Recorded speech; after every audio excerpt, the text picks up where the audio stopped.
Sir നമസ്കാരം. നമസ്കാരം. 2026 നിയമസഭാ തെരഞ്ഞെടുപ്പിന് ശേഷം CPM-നും പിണറായി വിജയനും ചരിത്രത്തിൽ ഇന്നേ വരെയില്ലാത്ത നാണംകെട്ട തോൽവിയുടെ പടുപാതാളത്തിലേക്കാണ് ഇടതുപക്ഷ ജനാധിപത്യ മുന്നണി എത്തിയിരിക്കുന്നത്. മൃഗീയമായ ഭൂരിപക്ഷത്തോടുകൂടി 102 സീറ്റോടുകൂടി UDF അധികാരത്തിൽ വരുമ്പോൾ പ്രതിപക്ഷമായി നിയമസഭയിൽ കേവലം 35 പേര് മാത്രമാണ് പിണറായി വിജയൻ്റെ നേതൃത്വത്തിൽ പ്രതിപക്ഷ നിരയിലുള്ളത് എന്ന് പറയുമ്പോൾ മൃഗീയമായ ഈ ഭൂരിപക്ഷത്തെ, അല്ലെങ്കിൽ വൈക്കം മുഹമ്മദ് ബഷീറിൻ്റെ ഭാഷ കടം കൊണ്ട് പറഞ്ഞാൽ ഈ ഭരണപക്ഷത്തെ ഘടാഘടിയന്മാരെ നേരിടാനായി എന്ന് പറഞ്ഞ് ഇരിക്കുന്ന ഈ 35 പേർക്ക് സാധിക്കില്ല എന്നുള്ളതാണ് കഴിഞ്ഞകാല നിയമസഭാ സമ്മേളനങ്ങളെല്ലാം കണ്ടപ്പോൾ നമുക്ക് മനസ്സിലായത്. ഇവിടെ മറ്റൊരു കാര്യം കൂടി ഉണ്ടായിരിക്കുന്നു. CPM-നുണ്ടായിരിക്കുന്ന ഈ തോൽവിയെക്കുറിച്ച് ചർച്ച ചെയ്യുന്നതിന് വേണ്ടി ചേർന്ന കേരളത്തിലെ CPM-ൻ്റെ ബൂത്ത് തലം മുതൽ കേന്ദ്ര കമ്മിറ്റി വരെ ചേർന്ന യോഗങ്ങളിലെല്ലാം ഒരേ ഒരു അഭിപ്രായം മാത്രമാണ് ഉയർന്നു വന്നത്. പിണറായി വിജയൻ എന്ന നേതാവിലേക്ക് പോളിറ്റ് ബ്യൂറോവും CPM-ൻ്റെ സംസ്ഥാന സമിതിയും ഭരണവും പാർട്ടിയുമെല്ലാം ചുരുക്കിയത്, അല്ലെങ്കിൽ ഒരേ ഒരു വ്യക്തിയിലേക്ക് മാത്രം കേന്ദ്രീകരിച്ചുകൊണ്ട് തെരഞ്ഞെടുപ്പിൽ ഇത്തരം ഒരു പ്രചരണം അഴിച്ചുവിട്ടത് CPM-നെ അവതാളത്തിലാക്കി, അത് ജനങ്ങൾക്ക് അവമതിപ്പുണ്ടാക്കി.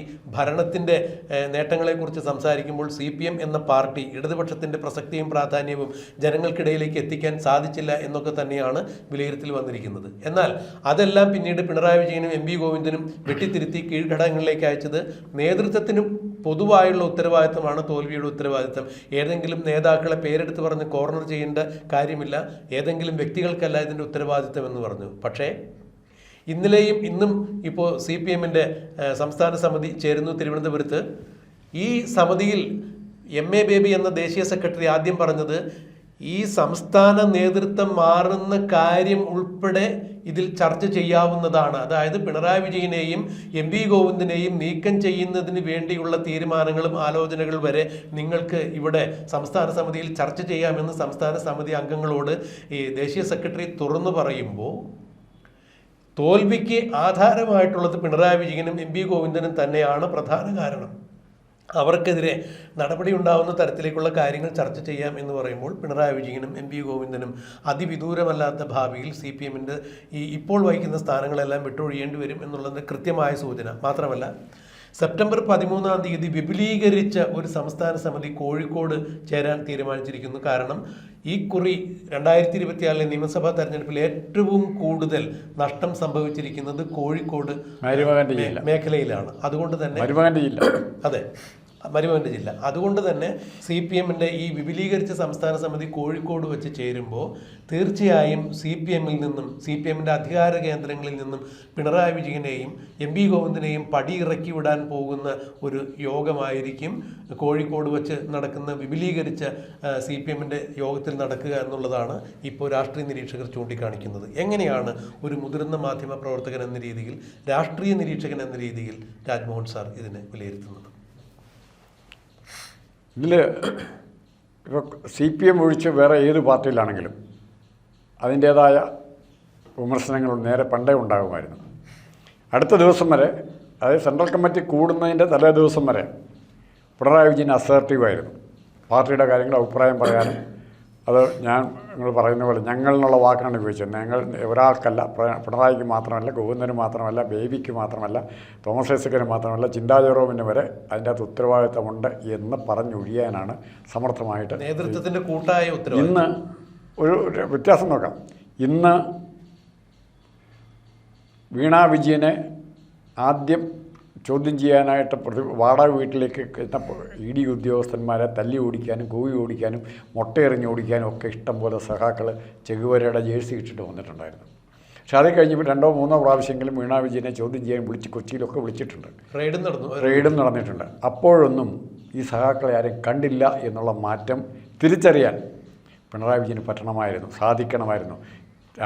താനും തൻ്റെ കുടുംബവും അണികളിൽ നിന്നും, കമ്മ്യൂണിസ്റ്റ് പാർട്ടി പ്രവർത്തകരിൽ നിന്നും, മറ്റ് കമ്മ്യൂണിസ്റ്റ് പാർട്ടിയുടെ ഗുണ്ടകളെക്കുറിച്ചല്ല പറഞ്ഞ് പ്രവർത്തകരിൽ നിന്നും അകന്നിരിക്കുന്നു. യഥാർത്ഥ കമ്മ്യൂണിസ്റ്റ് വിശ്വാസികളിൽ നിന്നും പണ്ട് പറയുന്നുണ്ട്, ആർഷോ പോലും പിണറായി വിജയന് നാണം മറയ്ക്കാൻ ഒരു തോർത്തുമായി ചെന്നില്ലല്ലോ എന്നുള്ള ദുഃഖം എല്ലാവർക്കും ഉണ്ട്.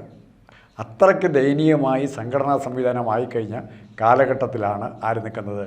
പിണറായി വിജയൻ അല്ല, പിണറായി വിജയൻ ഒരു കമ്മ്യൂണിസ്റ്റ് നേതാവ് എന്ന രീതിയിൽ, ഇടതുപക്ഷത്തിന്റെ ഭരണ സാരഥി എന്ന രീതിയിൽ അദ്ദേഹത്തിന്റെ കാൽച്ചൂട്ടിൽ മണ്ണൊലിച്ചു പോകുന്നത് തീർച്ചയായും അദ്ദേഹം മനസ്സിലാക്കിക്കൊണ്ടിരിക്കുന്നു എന്ന് വേണം. അല്ല, ഇപ്പോഴും കാതലായ പ്രശ്നം പറയുന്നില്ല. പി ദേവിയുടെ പെരുമാറ്റം ഇലക്ഷനെ സ്വാധീനിച്ചോ ഇല്ലയോ? അപ്പം പി ദേവിയുടെ ആ പർട്ടിക്കുലർ കേസ് പറയേണ്ടപ്പോൾ പറയും കുറേ പ്രവർത്തകരുടെ പെരുമാറ്റം താഴെത്തട്ടിൽ വെറുപ്പുള്ളവനൊക്കെ ഇട്ടുണ്ട്. സാർ, സംസ്ഥാന സമിതിയിൽ ഇതെല്ലാം ചൂണ്ടിക്കാണിച്ചിട്ടുണ്ട്. അതായത് ഈ കേന്ദ്ര ഇടതുപക്ഷത്തിന്റെ പ്രാധാന്യം എടുത്തു കാണിക്കാതെ പിണറായി വിജയൻ എന്നൊരാളെ മാത്രം കേന്ദ്രീകരിച്ചുകൊണ്ട് ഈ പ്രചരണ പരിപാടികൾ നടത്തിയത് തീർച്ചയായും പാർട്ടിക്ക് വലിയ അപമതിപ്പുണ്ടാക്കി, ജനങ്ങളിൽ പാർട്ടിയെക്കുറിച്ച് അപമതിപ്പുണ്ടാക്കി. അതുപോലെ ശബരിമല പോലുള്ള കാതലായ വിഷയങ്ങളിൽ തീരുമാനം കൈക്കൊള്ളുന്നതിൽ പാർട്ടി കാണിച്ച വിമുഖത പാർട്ടിക്ക് വലിയ തിരിച്ചടി ഉണ്ടാക്കി. അതുപോലെ സ്ഥാനാർത്ഥി നിർണയത്തിൽ പാർട്ടിക്ക് പാളിച്ച പറ്റി. സ്ഥാനാർത്ഥി നിർണയം സംസ്ഥാന സമിതി, സംസ്ഥാന നേതൃത്വം ഇടപെട്ട് തിരുത്തുന്നതിൽ പാളിച്ച പറ്റി. ഇതൊക്കെ ജനങ്ങൾക്ക് CPM അല്ലെങ്കിൽ ഇടതുപക്ഷം എന്ന പാർട്ടിക്ക് ഉള്ളിലുണ്ടാക്കിയ ഒരു അപമതിപ്പ് വളരെ വലുതാണ്. ഇത് തന്നെയാണ്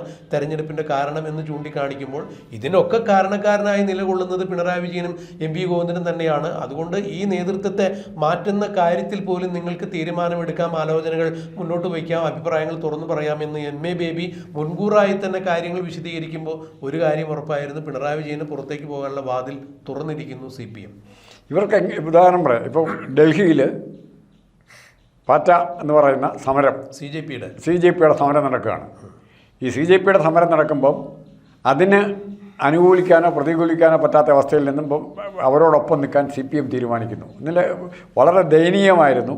രാഹുൽ ഗാന്ധിയുടെ പുറകിൽ ഒരു കൊടിയും പിടിച്ചുകൊണ്ട്, കൊടിയല്ല കോൺഗ്രസിൻ്റെ കൊടി, രണ്ടുപേരെ ചേർത്ത് പിടിച്ചതിൽ അതിൽ ഒരറ്റം പിടിച്ചിരുന്നത് മറ്റാരുമായിരുന്നില്ല, സാക്ഷാൽ റഹീമായിരുന്നു. രാഹുൽ ഗാന്ധി ഏറ്റവും കൂടുതൽ പരിഹസിച്ച റഹീമായിരുന്നു. ഇന്ത്യ മുന്നണിയാണല്ലോ. അപ്പോൾ ഞാൻ പറയുന്നത്, അപ്പോൾ രാഹുൽ ഗാന്ധിയുടെ കൊടി പിടിച്ച് ഇവിടെ എന്തിനാണ് കേരളത്തിൽ വന്ന് മത്സരിക്കാൻ വന്നത് എന്ന് അപഹസിച്ച് ചോദിച്ചവർക്ക് ഇന്ന് രാഹുൽ ഗാന്ധിയുടെ കാൽച്ചവിട്ടിൽ ചെല്ലേണ്ടി വന്നു. അത് ഒരുപക്ഷെ രാഹുൽ ഗാന്ധി ബുദ്ധിമാനാണെങ്കിൽ ഇവരെ മാക്സിമം അകറ്റി നിർത്തുകയുള്ളൂ. അത് ഇവരിപ്പോഴും പറയുന്നൊരു കാര്യമുള്ള സാറേ, രാഷ്ട്രീയമായ ഒരു നീക്കുപോക്കിന് വേണ്ടി, പൊതുവായ ശത്രുവിനെ തുരത്തുന്നതിന് വേണ്ടി ചില നീക്കുപോക്കുകൾ എവിടെ ഉണ്ടാകും, അതിന് വേണ്ടിയിട്ടുള്ള ഒരു സമവായം കണ്ടെത്തലാണെന്നൊക്കെ എപ്പോഴും മനുഷ്യർക്ക് മനസ്സിലാകാത്ത ഭാഷയിൽ എപ്പോഴും സംസാരിക്കുന്ന ഒരു ബംഗാളിൽ കണ്ടില്ലല്ലോ. അതെ, ബംഗാളിൽ കണ്ടില്ലല്ലോ. ബംഗാൾ മമതയായിരുന്നല്ലോ വലിയ ശത്രു. അതെ. അപ്പോൾ അത് അത്തരം വ്യാഖ്യാനങ്ങൾക്ക് ഇനി കാര്യമില്ല. CPMന് രക്ഷപ്പെടാൻ മമതയോടൊപ്പം ഇവരും അപ്രസക്തമായി പോയി. CPMന് രക്ഷപ്പെടാനുള്ള ഒറ്റ മാർഗ്ഗമേ ഉള്ളൂ. ഞാൻ CPMൻ്റെ സെക്രട്ടറി ആണെങ്കിൽ, അല്ലെങ്കിൽ തീരുമാനം എടുക്കാൻ കഴിവുള്ള ആളാണെങ്കിൽ, ഇന്ന് വരെ ഒരു വർഷത്തിൽ കൂടുതൽ അല്ലെങ്കിൽ 2 വർഷത്തിൽ കൂടുതലെങ്കിലും ഏരിയ സെക്രട്ടറി ആയിരുന്നവരുൾപ്പെടെയുള്ള എല്ലാ ഭാരവാഹികളെയും സ്ഥാനത്തു നിന്നും മാറ്റി സാധാരണ ലോക്കൽ മെമ്പർ മാത്രമായിട്ട് മാറ്റണം. രണ്ടാമത്തെ കാര്യം, SFI പോലുള്ള സാമൂഹ്യ വിരുദ്ധ, അതിനെ പേര് കൃത്യം സാമൂഹ്യ വിരുദ്ധ സംഘടനകൾ പിരിച്ചുവിടുകയും RSOയെ പോലുള്ള നേതാക്കന്മാരെ മൂലക്കിരുത്തുകയും വേണം. ഇനി കോർപ്പറേഷൻ, തദ്ദേശ സ്ഥാപനങ്ങളിൽ നിന്ന് ആര്യ രാജേന്ദ്രനെ പോലെ ഒരാൾ മേയറായിട്ടോ ഡെപ്യൂട്ടി മേയറായിട്ടോ വൈസ് ചെയർമാനായിട്ടോ ഒന്നും വരാതിരിക്കാൻ ഉള്ള മുൻകരുതലുകൾ ഇപ്പോഴേ എടുക്കണം. നാളെ ഇവരെല്ലാം വരും. ഇടതുപക്ഷം ജയിക്കുമെന്നൊരു ധാരണ വന്നു കഴിയുമ്പോഴത്തേക്ക് ഇവരെല്ലാം വരും. പി രാജീവിനെ സപ്പോർട്ട് ചെയ്യാനായിട്ട് 18 ബുദ്ധിജീവികളുണ്ടായിരുന്നതാണ്, KR മീര ഉൾപ്പെടെ 18. അപ്പോൾ ഈ ബുദ്ധിജീവികളെല്ലാം കൂടി ഇപ്പോൾ ഇറങ്ങിയിരിക്കുക. ഇപ്പോൾ അവർ ഡൽഹിയിലെ കിട്ടിയോണ്ട് അവർ അതിൻ്റെ പുറകെ പോകും. സാംസ്കാരിക പ്രവർത്തകർ ഒരു കേരളത്തിലൊന്നും പറയുകയില്ല. ഡൽഹിയിൽ ഇപ്പോൾ അത് കോക്രോച്ചിൻ്റെ കിട്ടിയ പാർട്ടിയുടെ കിട്ടിയിരിക്കുന്നതുകൊണ്ട് ഇവരിതിൻ്റെ പുറകെ പോക്കോളും. അല്ല, ഈ സാംസ്കാരിക പ്രവർത്തകരിൽ പലരെയും നമ്മൾ ഈ ആശാവർക്കർമാരൊക്കെ അവിടെ പൊരുവേലത്ത് സമരം ചെയ്യുമ്പോൾ ഒരു 100 രൂപ, ഒരു നേരത്തെ കഞ്ഞി വയ്ക്കാനുള്ള ഒരു 100 രൂപയെങ്കിലും തന്നെന്ന് പറഞ്ഞപ്പോൾ ഈ സാംസ്കാരിക പ്രവർത്തകർക്ക്, നവോത്ഥാന പ്രവർത്തകർക്ക് കരളലിയിക്കുന്ന കഥ എഴുതുന്ന ആളുകളൊക്കെ എന്ന രീതിയിൽ നമ്മൾ മനസ്സിലാക്കിയിരിക്കണേ. ഈ കഥാകഥനങ്ങളൊക്കെ തീർച്ചയായും അവിടെ കണ്ടില്ല, ആരുടെയും കണ്ടില്ല. അപ്പോൾ പാർട്ടിക്കുള്ള അടിത്തറ ഇടതുപക്ഷത്തിന് അല്ല കേരളത്തിലുണ്ടായിരുന്നൊരു മൂലധനം ഉണ്ടായിരുന്നു. ആ മൂലധനം എന്ന് പറയുന്നത് ആദ്യകാല നേതാക്കന്മാരുടെയും പ്രവർത്തകരുടെയും ത്യാഗമനസ്ഥിതിയും സത്യസന്ധതയായിരുന്നു. ആ മൂലധനം കൈമോശം വന്നു, അല്ലെ അവർ തട്ടിയെടുത്തു. നയങ്ങളിൽ നിന്ന് അവരുടെ ആ മൂലധനം പോയി. കാർൽ മാർക്സ് കൊടുത്ത മൂലധനമല്ല, ഇവിടുത്തെ പ്രവർത്തനം കൊണ്ടുണ്ടാക്കിയ പി കൃഷ്ണപിള്ളയും AK ഗോപാലനും NC ശേഖരവും ഉൾപ്പെടെയുള്ളവർ അവരുടെ ജീവിതത്യാഗം കൊണ്ട് അല്ലെ പ്രവർത്തന രംഗത്ത് ഉണ്ടാക്കിയെടുത്ത ആ മൂലധനം ഇവന്മാരെ വിറ്റ് തെളിച്ചു. അല്ല, അത് വളരെ വ്യക്തമായൊരു കാര്യമാണ് സാർ. അടിസ്ഥാന വർഗത്തിൻ്റെ, അടിയാള വർഗത്തിൻ്റെ, തൊഴിലാളി വർഗ പ്രസ്ഥാനം, അതിൻ്റെ പാർട്ടിയാണ് നമ്മുടെ പാർട്ടി. സഖാവെന്ന് മാത്രം വിളിച്ച് അഭിസംബോധന ചെയ്യുന്നു. അവിടെ താന്നവനും വലിയവനൊന്നും എല്ലാവർക്കും സമത്വ ചിന്ത, വലിയ ആദർശങ്ങൾ ഊന്നിക്കൊണ്ടുള്ള ചെറിയ വിഷയങ്ങളിൽ പോലും ഏർപ്പെട്ടുകൊണ്ട് മുന്നോട്ട് വന്നൊരു പ്രസ്ഥാനം. തീർച്ചയായും അതിൻ്റെ ആദർശശുദ്ധിയിൽ നിന്നും അവർ, അല്ലെങ്കിൽ അതിൻ്റെ പ്രഖ്യാപിത നയങ്ങളിൽ നിന്ന് അവരകന്നു എന്ന് തന്നെ അവർ പറയുന്നുണ്ടല്ലോ. ഇല്ല, അവരവതരിപ്പിക്കുന്ന ചോയ്സുകൾ ജനങ്ങൾക്ക് അരോചകം ഉണ്ടായിരിക്കുന്ന മുഖങ്ങളും ശബ്ദങ്ങളുമാണ്. ഇപ്പോൾ ചെറുപ്പക്കാരെ കൊണ്ടുപോകണമെന്ന് പറഞ്ഞാൽ ഉടനെ സ്വരാജിനെയും ആശ്രയം കൊണ്ടുവരുന്നതിനെ പറ്റിയാണ് സംസാരിക്കുന്നത്, അല്ലെ റഹീമിനെ കൊണ്ടുവരുന്നതിനെ പറ്റിയാണ് വനിതകൾ വേണമെന്ന് പറഞ്ഞാൽ ഉടനെ പി ദിവ്യ, ആര്യ രാജേന്ദ്രൻ, ചിന്താചരം തുടങ്ങിയ ആൾക്കാരുടെ പേരാണ് പറയുന്നത്. ഇത് കാണുമ്പം ഉറപ്പായിട്ടും ജനങ്ങൾക്ക് ഇവരെ പിണറായി വിജയനേക്കാൾ മടുത്തവരാരെങ്കിലും ഉണ്ടെങ്കിൽ അവരെയാണ് പിണറായി വിജയന് പകരം കൊണ്ടുവരാൻ ഇവർ ഉദ്ദേശിക്കുന്നത്. അതുകൊണ്ടാണ് ഇവരുടെ തെറ്റുതിരുത്തൽ പ്രക്രിയ പല സമയത്തും കാലിടറി പോകുന്നത്. കാരണം ഇതാണ് ഈ PV കുഞ്ഞികൃഷ്ണനും TK ഗോവിന്ദനും ഒക്കെ പറഞ്ഞൊരു കാര്യമാണ്.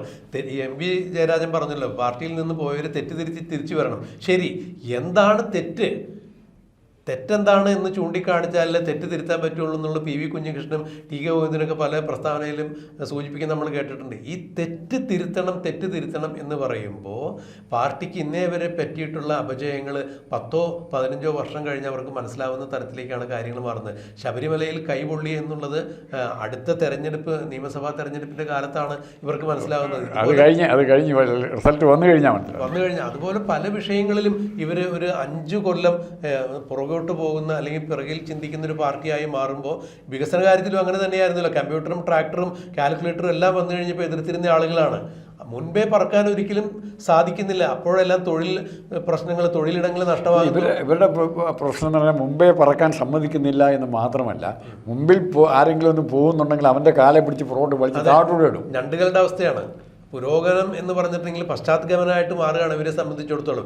എന്നിട്ട് അധികാരത്തിൽ വരുമ്പോൾ ഇതിനെക്കുറിച്ചെല്ലാം ചിന്തിക്കുകയും PM ശ്രീ പോലുള്ള പദ്ധതിയിൽ പോയി ഒപ്പിട്ട് ഇടങ്ങേറായി. അതെ, അത് മുന്നണിയെ പോലും പ്രശ്നങ്ങളുണ്ടാക്കിയെന്നൊക്കെ പറഞ്ഞ് ഇന്നലെ അത് വലിയ വിവാദങ്ങളായി മാറിയിട്ടുണ്ട്. അപ്പം ഇതിൽ നിന്ന് നമ്മൾ പറഞ്ഞു വരുന്ന വിഷയത്തിൽ നിന്ന് പറഞ്ഞില്ല, പിണറായി വിജയനും MV ഗോവിന്ദനും ഏതാണ്ട് പുറത്തേക്കുള്ള വാതിലിൻ്റെ സാക്ഷ്യം ഊരി വച്ചിരിക്കുന്നു CPM എന്നുള്ളതാണ്. അത് ഏത് തരത്തിൽ എപ്പോൾ പ്രാവർത്തികമാക്കും എന്നുള്ളത് മാത്രമേ ഇനി കണ്ടറിയാനുള്ളതെന്നാണ് രാഷ്ട്രീയ നിരീക്ഷകരെല്ലാം ചൂണ്ടിക്കാണിക്കുന്നത്. ഒരു കാര്യം ഉറപ്പായിരിക്കുന്നു, നിലവിൽ ഇപ്പോഴുള്ള ഈ നേതൃത്വത്തെ വച്ച് മുന്നോട്ട് പോയാൽ CPM ഇതിലും വലിയ ഒരു പരാജയത്തിലേക്ക് കൂപ്പുകുത്തുമെന്നുള്ളത് പലരും തിരിച്ചറിഞ്ഞിരിക്കുന്നു. കമ്മ്യൂണിസത്തിൻ്റെ പ്രസക്തി, കമ്മ്യൂണിസം ഇവിടെ നിലനിൽക്കണം എന്നുള്ള യഥാർത്ഥ കമ്മ്യൂണിസ്റ്റ് വിശ്വാസികൾ തന്നെയാണ് പിണറായി വിജയൻ സർക്കാരിന് താഴെ ഇറക്കിയിരിക്കുന്നത്. അവർ കൂട്ടായൊരു തീരുമാനമെടുക്കുന്നു. ഇടതുപക്ഷം ഇനി ഉയർത്തെഴുന്നേൽക്കണമെന്നുണ്ടെങ്കിൽ ഈ താക്കോൽ സ്ഥാനങ്ങളിൽ ഈ നേതാക്കന്മാർ ഒരു കാരണവശാലും പാടില്ല. പുതിയൊരു ദിശാബോധം നൽകുന്ന നേതൃത്വ നിര ഈ പാർട്ടിക്ക് ഉണ്ടായാൽ മാത്രമേ പാർട്ടിയെ തിരിച്ചു കൊണ്ടുവരാൻ പറ്റുള്ളൂ, ജനങ്ങളുടെ വിശ്വാസം ആർജിക്കാൻ പറ്റുള്ളൂ, അധികാരത്തിൽ വരാൻ സാധിക്കുകയുള്ളൂ. അത് ഒരു വലിയൊരു പ്രോസസ്സിംഗ് ആണ്.